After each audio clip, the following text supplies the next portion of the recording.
Kurt Bonaobra was one of the hundreds of students who received the government's free dengue vaccine in Marikina last April. Unlike others, Kurt did not experience any adverse effects such as fever and vomiting after getting the vaccine shot. But Kurt's father says regardless of side effects, they have no choice since the vaccine is free, unlike in private hospitals. Kasi medyo mahal, may kamahalan sa sir private But Joan Silvosa is more concerned for her son, John Jonas, who has weak lungs and is yet to take the vaccine. Itatanong ko rin po sa doktor kung pwede, kung kahit mahina po yung baga niya, kung pwede pa rin po siyang bakunahan. Some health advocates are claiming the vaccine has adverse effects. They say it was released even if the clinical trials were not yet done.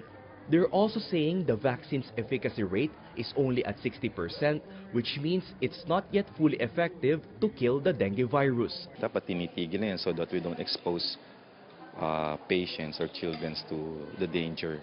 Vaccine maker Sanofi Pasteur admits they have 928 cases who experience adverse effects out of almost 500,000 vaccinated children.